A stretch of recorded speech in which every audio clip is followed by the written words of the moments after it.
মৌলভীবাজারের রাজনগর উপজেলার কদমহাটা এলাকার মনু নদী প্রতিরক্ষা বাঁধের কয়েকটি স্থানে ভাঙন দেখা দিয়েছে। পানি ঢুকতে শুরু করেছে লোকালয়ে। মৌলভীবাজার কুলাউড়া সড়ক পানিতে তলিয়ে যাওয়ায় বন্ধ হয়ে গেছে যোগাযোগ ব্যবস্থা। এই মুহূর্তে মনু নদী প্রতিরক্ষা বাঁধের সামনে আছেন রিপোর্টার শাহ অলিদুর রহমান। যাচ্ছি তার কাছে। অধিকাংশ জায়গা জুড়ে হাঁটু পানি, কোনো কোনো জায়গায় কোমর পানি।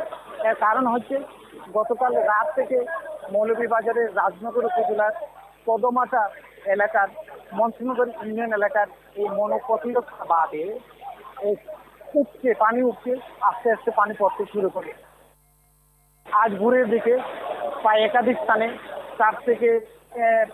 তিন থেকে চারটি স্থানে ভাঙন দেখা দেয় এবং এই ভাঙনের ফলে এই এলাকা মনসুনগর এলাকা রাজনগরের পুরোটাই বন্যা কবলিত হয়ে পড়ে।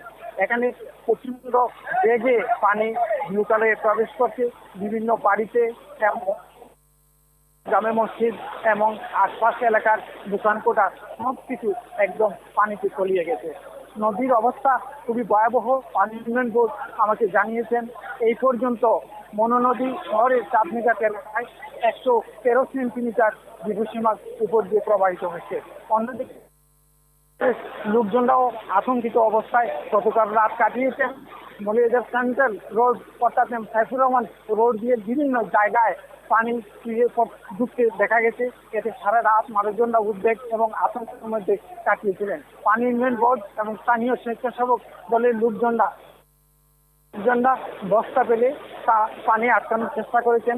মোটামুটি ওই এলাকায় সেন্ট্রাল রোডের এলাকায় পানি মোটামুটি আটকানো গেছে, কিন্তু আতঙ্ক উদ্বেগ শহরের লোকজনের মধ্যে এখনো কাটেনি। আর এদিকে 4টি স্থানে কদমাটা এলাকার 4টি স্থানে ভাঙনের দেখা দিয়েছে। এক একটি 300 থেকে 400 ফুটের মতো এবং প্রচন্ড বেগে পানি লোকালয়ে প্রবেশ করছে। লোকজনরা বলছেন 2018 সালে একই জায়গায় একই স্থানে ভাঙন দেখা দিয়েছিল। তখন ভাঙনের পরিমাণ ছিল দুটি, কিন্তু এবার 4টি ভাঙন দেখা দিয়েছে এবং এই ভাঙনের পরিমাণ, তীব্রতা এবং উদ্বেগ আতঙ্কের মধ্যে বিরাজ করছে। তো এই ছিল আমার কাছে মৌলভীবাজারের কদমাটা এলাকার প্রতিরক্ষা বাঁধের ভাঙন এলাকা থেকে সর্বশেষ বন্যার খবর। সরাসরি যুক্ত ছিলাম মৌলভীবাজার থেকে।